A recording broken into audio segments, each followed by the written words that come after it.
Hey everyone, even though it's a beautiful day outside, I think we're going to find an indoor activity for today.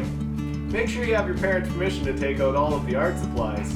And as you can see here, it's a messy activity, so I've taken the time to cover the table with black trash bags so I don't have any extra mess at the end. I'm going to walk you through the process of doing a shadow art piece. I don't usually keep my art pieces, but I have this one here hanging in my kitchen because I gave it as a gift to my fiance. I'm going to walk you through the process of doing a sponge painting for the background and then painting over top with a shadow or a stencil. For your art piece, you can use any colors that you want. Well, let's get started. I've chosen just to use primary colors, red, yellow, and blue, because I'm going to mix all of my own shade. If you're using a canvas, you should always coat it with a coat of white paint, even if your canvas is white. If you're using a paper or a piece of cardboard, you don't have to worry about this step. Coating it with white provides a blank canvas a bit of structure so the paint can stick a lot easier. You can see here I'm just drawing a line across my canvas as a guide of where I want the water and the sky to meet.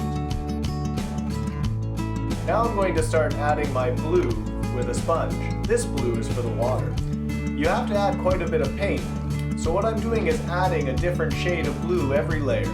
Here I am mixing the first coat of light blue for the sky. I'm dabbing the sky just the same as I dab the water. Every time I go back for paint, I'm mixing a slightly different shade so it all blends together.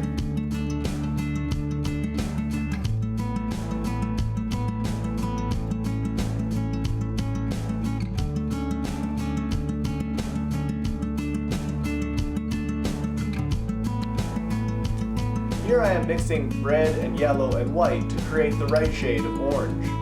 This will be for the sunrise.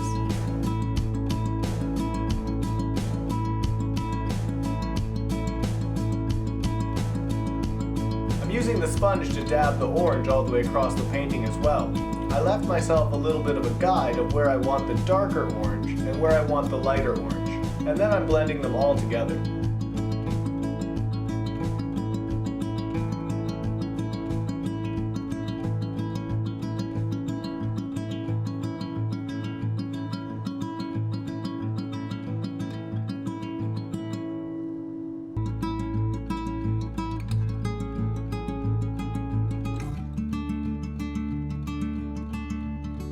I'm using a paintbrush to darken up the orange a little bit just along the middle. I'm using a sponge after the paintbrush so the paint does not show any brush marks. I'm also using a paintbrush to sharpen up the edges of the transitions between blue and orange. This is optional, but I'm just adding a few fine brush strokes of gray to make some clouds.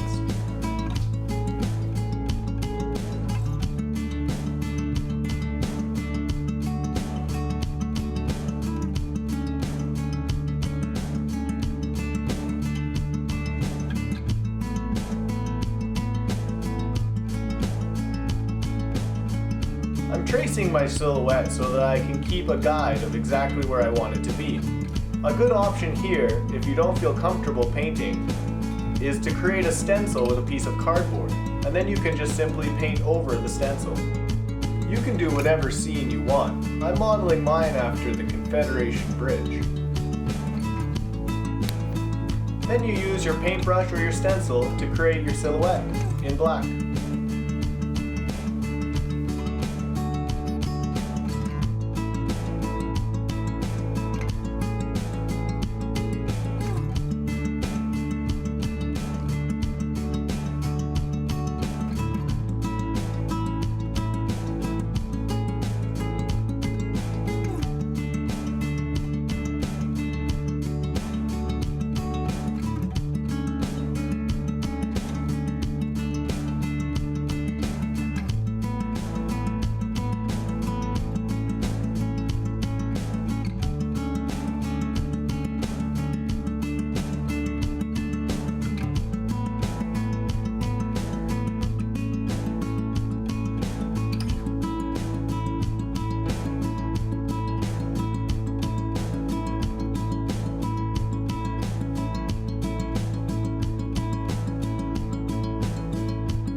Hey guys, so here's the finished product.